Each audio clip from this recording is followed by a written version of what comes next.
para lermos juntos.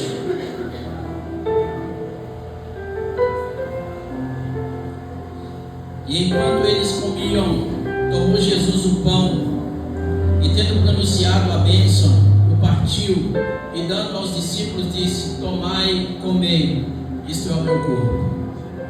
E tomando um cálice, deu graças e o deu, dizendo: bebei dele todos, porque isto é o meu sangue, sangue da aliança, o qual é derramado em favor de muitos para a remissão dos pecados. E vos digo que desde agora não beberei deste fruto da vide, até aquele dia em que beba um novo convosco no reino do meu Pai. E depois de cantar o hino, saíram para o Monte das Oliveiras. Repita comigo: depois da ceia. Quase que eu ouço. Depois da ceia. Pode ser um pouquinho mais alto? Depois da ceia. Depois da ceia. É sobre isso a nossa reflexão nesta manhã. Depois da ceia. O cenário em que envolve o nascimento, o crescimento, toda a vida de Jesus até chegar a esta mesa que ele está assentado aqui, segundo o texto, com os seus discípulos, traz momentos de alegrias, mas também momentos de angústia para Jesus. Mas para nós é um momento só de alegria, de gozo, de satisfação, é um momento de muito prazer para nós, porque fala da nossa redenção, fala da nossa salvação, fala da nossa vida eterna, nos traz a certeza de onde estaremos se partirmos desta terra, mesmo antes do arrebatamento, como já aconteceu com muitos irmãos. Mas exatamente nesse cenário Jesus está assentado e ele está num culto, e é o culto mais triste da sua vida. Mesmo ele conhecendo toda a história, mesmo ele sendo enviado, como João 3,16 revela, mesmo ele sabendo, ele tendo falado, porque uma coisa é a gente dizer: eu vou fazer uma cirurgia, eu estou nas mãos de Deus, olhem por mim, vai ser uma bênção, eu tenho certeza que vai gerar um testemunho, vai ser algo maravilhoso, vai ser esplendoroso o testemunho que vai ser gerado com essa cirurgia. Mas quando vai chegando a hora em que os enfermeiros vêm e pegam o paciente e vai dizendo: chegou a hora, o corpo começa a gelar, a esfriar, e começa a se preocupar, e começa a olha por mim, você está orando por mim, manda uma mensagem para o pastor, lembra ele para orar. Começa a angústia. Jesus, por vários momentos, ele falou da sua morte, da sua ressurreição. Pediram para ele um sinal, ele disse: o sinal é o sinal de Jonas, e como aconteceu com Jonas, semelhantemente acontecerá com o Filho do Homem. Estava tudo certo para Jesus. Mas nesse momento em que ele pega o pão e parte, a ficha começa a cair, vamos dizer assim: o meu corpo vai ser partido. Ele pega o cálice, e quando ele diz abarrado o cálice do vinho, aí ele olha e diz assim: meu sangue vai ser derramado.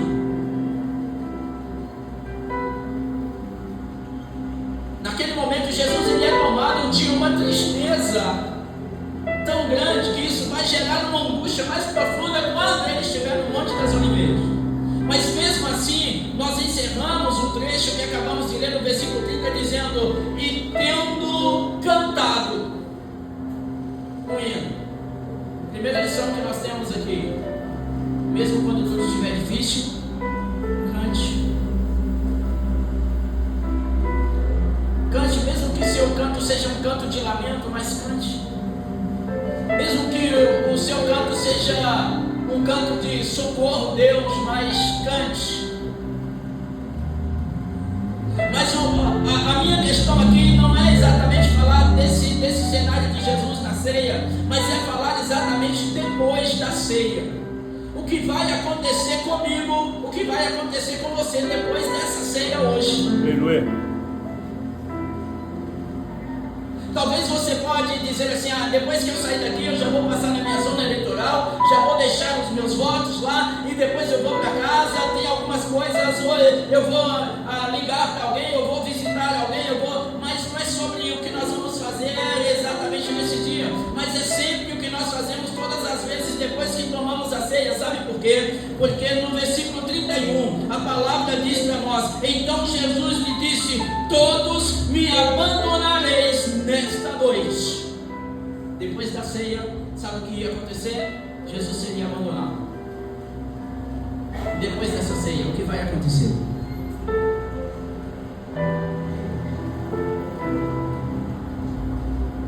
Depois que tomarmos esse cálice, depois da bênção apostólica desse culto, o que vai acontecer conosco?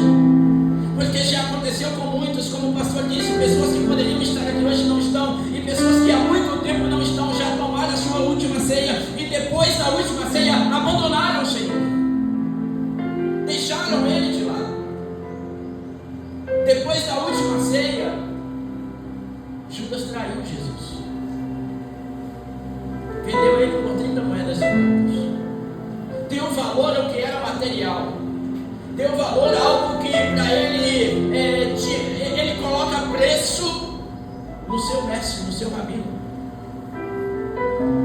E quantas vezes a ceia ela dura para nós exatamente o tempo do culto, e depois daqui a gente vai flertar com o mundo, a gente vai flertar com aquilo que o mundo apresenta para nós, dizendo: olha, você já foi lá, você já ceou, você já cantou o hino com ele, você já celebrou com ele, ele já saiu de lá, já terminou a ceia. Agora olha, eu tenho um valor, eu tenho um preço aqui para você. Se você aceitar esse preço, você pode entregar tudo o que aconteceu, tudo que você já viveu, tudo que você viu ao lado dele, por esse preço aqui. Olha, é um preço muito bom para você. Será que nós não vamos vender Jesus depois dessa ceia? Será que ali fora alguém não vai nos oferecer algum preço por alguma coisa que vai exatamente trazer para nós o sentido que vale mais a pena do que estarmos aqui na próxima ceia, por exemplo? Porque Judas já não estava na próxima ceia, na próxima Páscoa, no próximo ano, em que os discípulos voltariam a se reunir, mesmo com a ausência de Jesus, mas não tinha só a ausência de Jesus, Judas também não estava mais, porque ele se encontrou. Se matou depois da ceia. A palavra revela para nós que Jesus ele coloca Judas do seu lado para comer no mesmo prato. E na celebração da Páscoa tinha um momento de honra, eu posso chamar assim, em que se pegava um pedaço de pão, olhava no cálice e dava para o seu melhor amigo. Você pode imaginar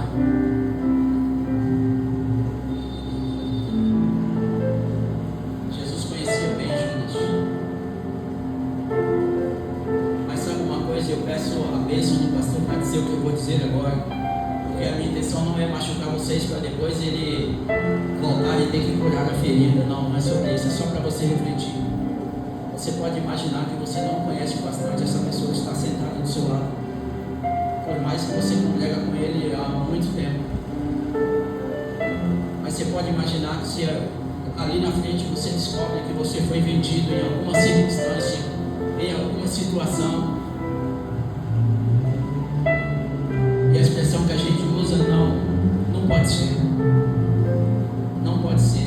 Poderia ser qualquer pessoa, mas menos esta pessoa. Ela comia comigo na minha mesa. Quantas vezes ela chegou na minha casa e sentou na mesa para comer comigo? Quantas vezes eu a honrei? Você pode imaginar alguém que o pastor olhar e dizer assim: quantas vezes eu honrei na minha congregação, quantas vezes eu honrei na nossa comunidade, dei oportunidade para louvar, dei oportunidade para saudação, apresentei para outras pessoas, e é isso que eu vou receber em troca. Foi o que aconteceu com Judas. Quando ele se levanta da ceia, ele vê Jesus, aquele que Jesus o chamou de amigo, que Jesus amou. Depois da ceia, o discípulo de Jesus que havia dito para Jesus: tu és o Cristo de Deus que havia de vir. E Jesus olha para ele e disse: não foi carne e sangue quem te revelou isso, foi o próprio Pai. Depois da ceia, ele vai olhar para a multidão que ali estava e as pessoas que o interrogavam e dizer: eu não conheço esse homem, eu não sei quem ele é, mas você fala semelhante a ele, mas isso não significa que eu conheço, mas você veste igual a ele, ou seja, você tem veste de crente, você fala igual crente, você adora igual crente, você levanta a mão e diz aleluia igual crente, e agora você vem dizer que você não conhece o Jesus dos crentes. Não conheço. Eu ia na igreja acompanhando o meu namorado, eu ia na igreja acompanhando o meu esposo. Eu estava lá porque era bom, eu estava lá, a gente lá comia pão e peixe. A gente viajava, era bom a caminhada, viajar juntos era maravilhoso. A gente viu coisas acontecendo, mas não significa que eu conheço ele. Eu não estava, mas Pedro estava sempre por cima do ombro de Jesus. Pedro, ele era o sanguíneo, ele era o falastrão, ele era tudo que Jesus ia perguntar, ele sempre saía na frente querendo dar resposta, ele sempre se manifestava. Mas depois da ceia, eu não sei quem ele é.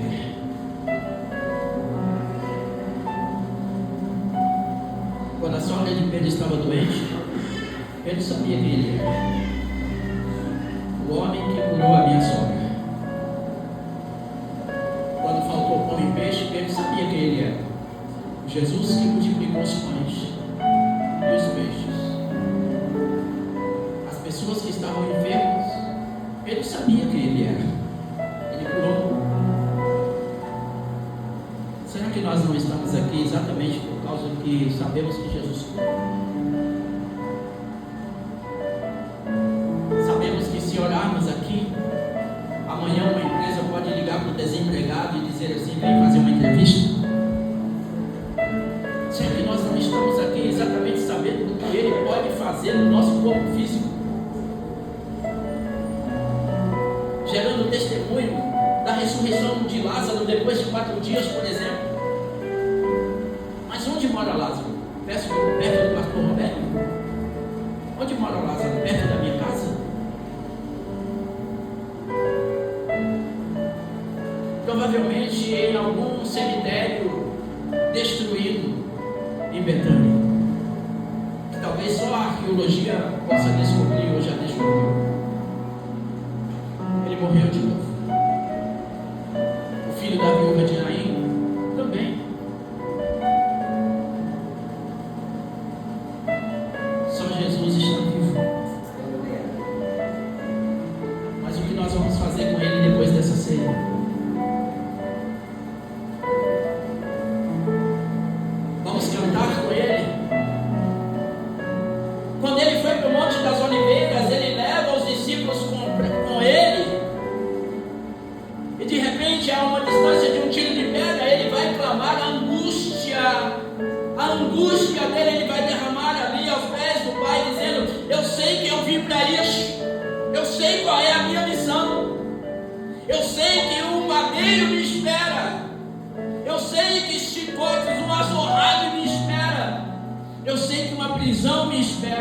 Eu sei que interrogadores me esperam, mas se for possível, passa de mim este cálice antes que eu beba. Todavia seja feita a tua vontade. Mas mesmo assim, quando Jesus volta, os discípulos estavam dormindo. Depois da ceia, eles foram para o monte dormir.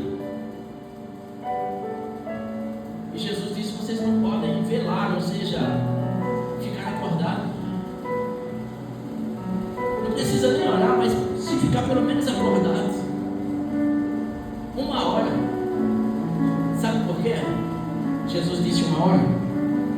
Nós fizemos um estudo sobre Jardim da Emuná, Jardim da Fé, e nós descobrimos que o tempo mínimo de uma oração pessoal dos judeus é 1 hora. O tempo mínimo é 1 hora. Quando a palavra diz: não é por muito falar que seremos ouvidos, ou seja, se você ora 1 hora, não é por muito falar que seremos ouvidos. Tempo mínimo, 1 hora. Jesus disse: vocês não podem ficar 1 hora velando comigo. Jesus sai de perto deles, volta lá. Quando volta, eles estão dormindo de novo. Você sabe que muitas vezes isso acontece conosco se nós não vigiarmos. A gente termina a ceia, daqui a pouco a gente não sabe mais o que foi cantado, a gente não sabe mais o que foi pregado, a gente não sabe mais o que foi ministrado no momento das ofertas. Se alguém vem aqui dar um testemunho, a gente só sabe dizer o culto foi uma bênção, mas onde foi mesmo que o pastor leu na abertura do culto? Eu não lembro, estou dormindo. Qual foram os louvores ministrados naquela noite?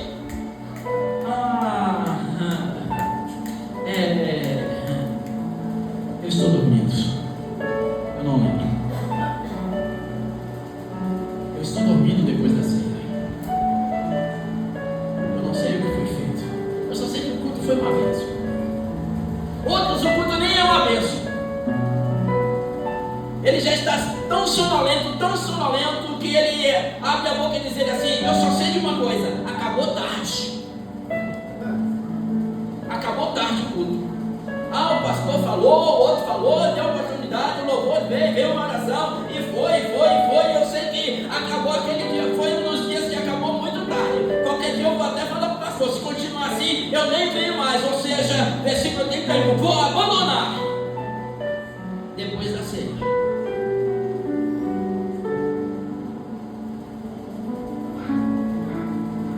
Depois da ceia, eles se esconderam. Quando prenderam Jesus, eles se esconderam. Sabe o que isso significa depois da ceia para mim, para você, para nós? Que até no momento da ceia a gente está ali comendo o pão, é o meu corpo que é partido, comendo, bebendo do cálice, é o meu sangue derramado. Mas depois da ceia, ninguém sabe quem nós somos. O nosso testemunho não reflete.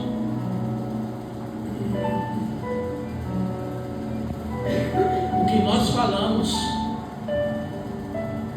não condiz. Imagine exatamente nós saímos daqui, íamos para casa, e depois, quando chegar em casa, de repente, numa situação, o esposo olha para a esposa e diz: mas você não acabou de sair da ceia? A esposa olha para a esposa e diz: mas querido, você não acabou de sair da ceia agora? Por que você está agitado, está nervoso desse jeito?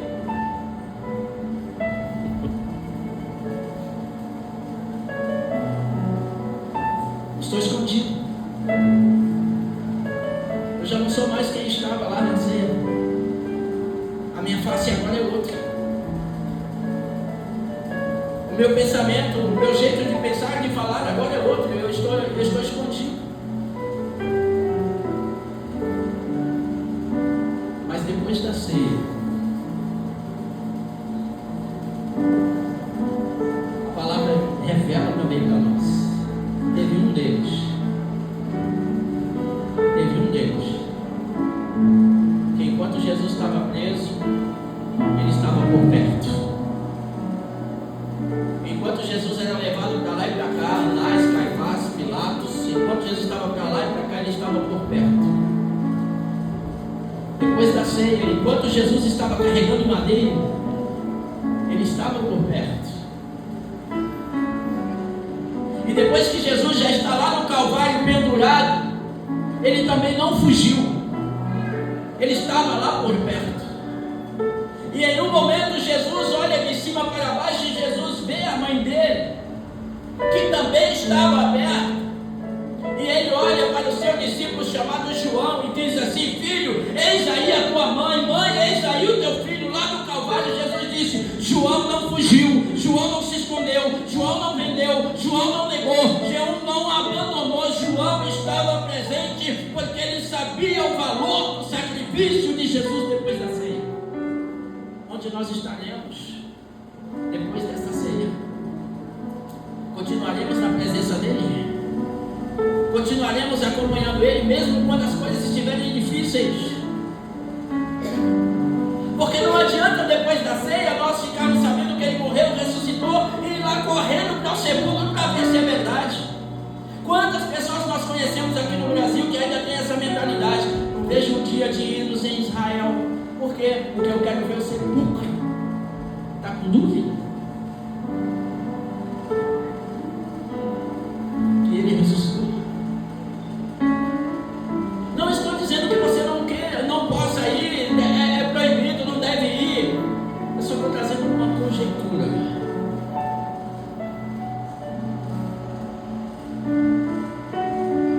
E aí a gente é capaz de chegar lá e ainda fazer como no filme de Mel Gibson. Quem chorou no Paixão de Cristo aqui quando foi lançado?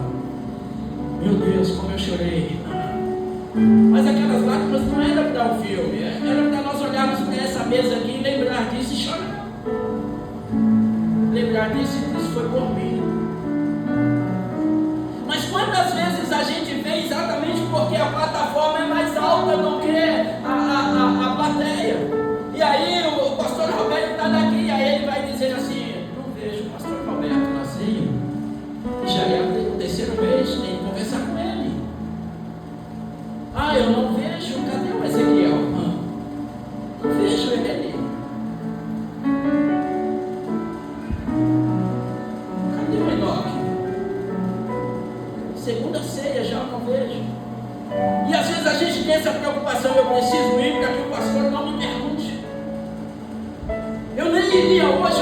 Hoje um amigo meu está fazendo aniversário, ele está fazendo um churrasco e até me convidou, mas aí eu parei e pensei, né? Se eu for no churrasco vai ser bom, mas se eu não for na ceia, depois o pastor vai me chamar a atenção. Não venha por causa disso. Venha porque depois da ceia você continuou seguindo Jesus como João. Venha porque depois da ceia você continuou dando a Ele o mesmo valor que Ele tinha quando Ele ressuscitou Lázaro, quando Ele multiplicou o pão, quando Ele curou a sua dor, quando Ele te ajudou a encontrar uma porta aberta para você prover para o seu lar, para a sua casa. Venha porque Ele está conosco todos os dias até a consumação dos séculos. Venha porque o Espírito Santo depois da ceia veio a morte, veio a ressurreição, veio a ascensão e depois veio a descida do Espírito Santo que está conosco e estará conosco até o dia que Ele nos entregará novamente para viver a eternidade com Ele. Venha porque existe algo maravilhoso quando nós nos reunimos para adorar a Deus e edificar uns aos outros, que depois da ceia nós encontramos motivo para dizer como os judeus dizem depois da Páscoa: se não for aqui, será em Jerusalém no próximo mês, mas eu quero estar aqui outra vez. Eu não quero fugir, eu não quero abandonar, eu quero estar na ceia. O cálice, ele simboliza aliança. Depois da ceia nós continuaremos nessa aliança, ou essa aliança é uma aliança momentânea? É só aqui. O que acontecerá com você depois da ceia? Antes nós nos preparamos, essa semana da ceia, pelo domingo, a gente sempre está preparado para antes. Mas como a gente vai viver o depois? Lá na empresa amanhã, quando você vai chegar depois da ceia, como os teus colegas de trabalho verão, lá na escola, na faculdade, na padaria, na farmácia, no mercado, quem seremos nós depois da ceia? Vamos negá-lo? Dizer eu não conheço? Às vezes nós não negamos Jesus usando as palavras de Pedro: eu não conheço. Mas às vezes nós negamos quando alguém diz assim: você pode orar por mim? Então, sabe o que é? Vou fazer o seguinte, vou te passar o telefone do meu pastor. Você pede ele para orar. Eu vou te passar o responsável, o telefone da irmã responsável pelo culto de oração. Estamos negando Jesus quando nós negamos fazer a missão pela qual nós somos enviados na virtude do Espírito. Quantas vezes nos é dada uma oportunidade depois da ceia e nós dizemos que não somos capazes? Não existem medidas maiores nós recebemos medidas iguais. Como foi lido nesta manhã, o corpo tem vários membros e alguns têm funções diferentes, mas eles são necessários. A porção do Espírito vem para cada um naquilo que for útil, e que depois da ceia nós possamos sentir a responsabilidade de ser mais adoradores, de resplandecer mais como astro no mundo, de nos encontrarmos com alguém e ele perguntar por que você é assim, e você olhar e dizer assim: porque eu conheço ele, eu sei quem ele é, sei o que ele fez comigo, sei o que ele pode fazer por você. Ah, mas você vai para a igreja hoje de novo, domingo você não estava lá? Eu tenho que ir porque eu não o abandonei depois da ceia, eu não me escondi depois da ceia, eu continuo adorando. Ainda essa semana nós estávamos estudando e nós estávamos falando sobre o serviço que nós fazemos para Deus, amando a Deus com todo o nosso coração, com toda a nossa alma, com todo o nosso entendimento, com todas as nossas posses. Mas também tem o serviço congregacional. Hebreus 10, 25. Não deixamos de congregar como é o costume de alguns, antes edificamos uns aos outros. Sim, você estar aqui por causa desta pessoa que está sentada aí do seu lado. Ela é a razão de você estar aqui hoje. Não porque se você veio buscar a Deus, você veio sem Ele, correu um risco terrível de andar sem Ele. E o pior é que quando nós vamos na igreja para buscar a Deus na igreja, a gente deixa Ele na igreja, porque no próximo domingo a gente vem buscar de novo, ou Ele é descartável e a gente usa tudo e tem que vir buscar de novo. Não, a palavra deixa clara: quando vos ajuntais, que uns tenham salmos, outros tenham cânticos espirituais, outros tenham profecias, para edificar o corpo, para edificar uns aos outros. Sim, como nós fizemos aqui, nós nos unimos as mãos, olhamos frente a frente e abençoamos uns aos outros com a nossa oração profética. Sim, é para isso que nós viemos aqui. Sim, essa irmã, você pode olhar para ele e dizer assim: você é o culpado de eu estar aqui nessa manhã.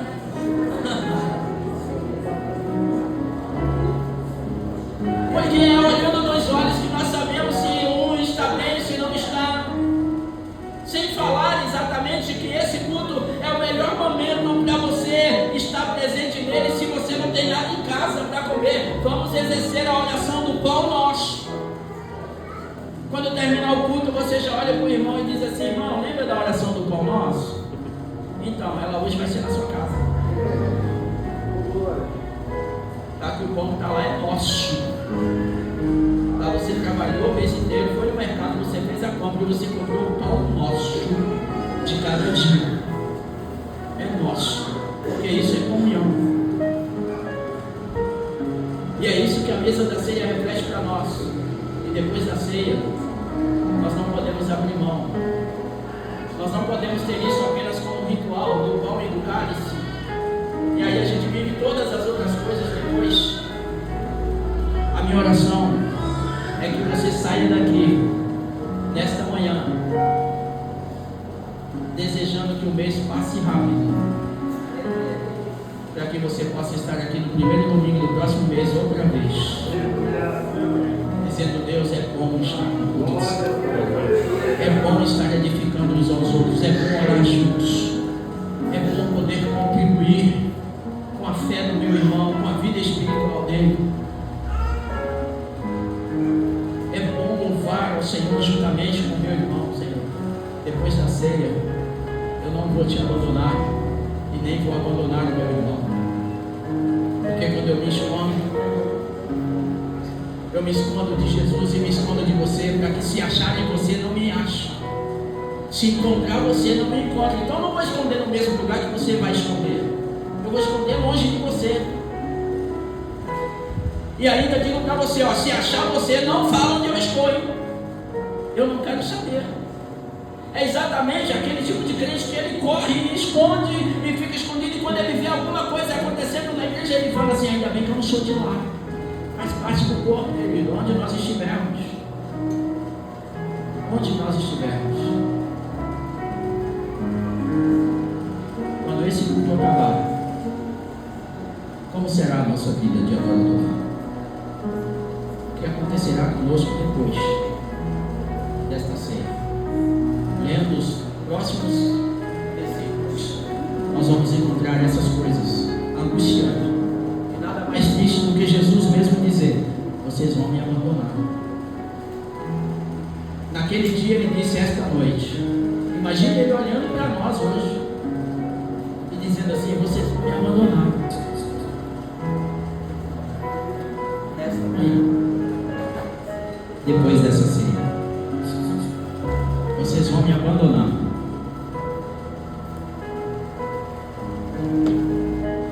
Mas deixa Jesus olhar para nós e dizer assim: ainda bem que vocês vão ficar comigo. Aleluia. Que o nosso nome não seja Pedro, não seja Bartolomeu, não seja Judas Iscariotes. Que o nosso nome não seja Tiago, filho de Alfeu, mas que o nosso nome seja João. Que mesmo Jesus pendurado lá no madeiro, ele estava lá no deserto. Que ele não precisou, como Pedro, correr para ver se o sepulcro estava vazio. Ele tinha certeza da ressurreição do Mestre. Que tenhamos essa certeza, não somente no momento de necessidade nossa, mas num momento como esse. Hoje não é um culto de cura, embora você pode até sair curado, mas não é um culto para isso. Hoje não é um culto para a gente dizer para Deus: eu estou desempregado. É um culto para nós olharmos e dizer: muito obrigado por ter enviado o seu Filho por amor a mim. Recline a sua cabeça, por favor.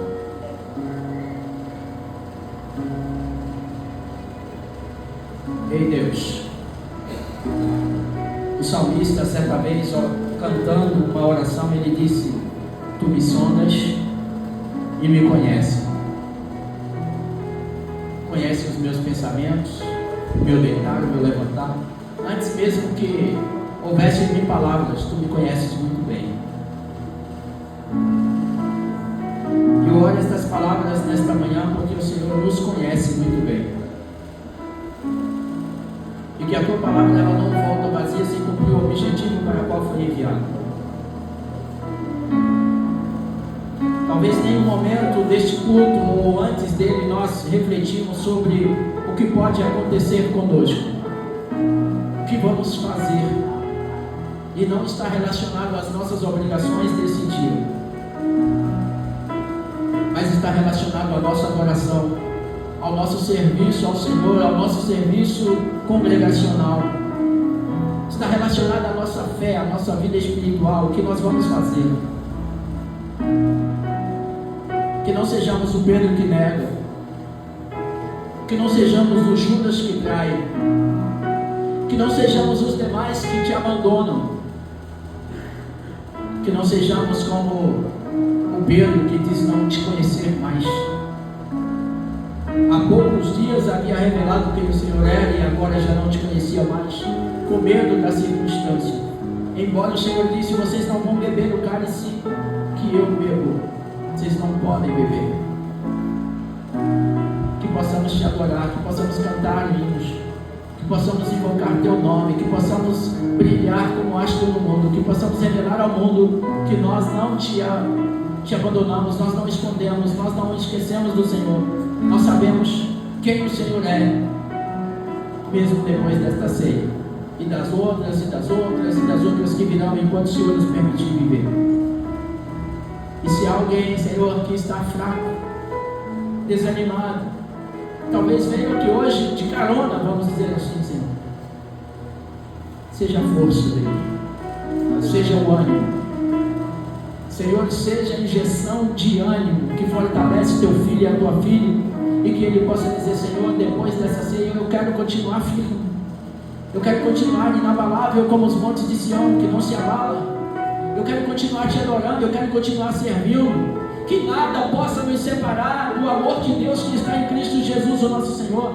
Deus que nem altura, nem profundidade, nem largura, Senhor, nada, nem anjo, nem potestade, nem principados, nem coisas do presente, coisas do futuro possam nos separar deste amor revelado a nós através do sacrifício que começou num culto de ceia.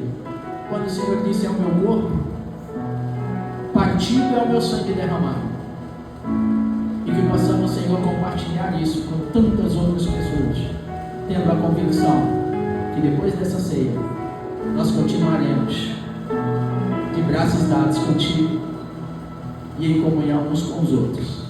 É a nossa oração, em nome do Senhor Jesus. Amém. E bendito seja o nome do Senhor.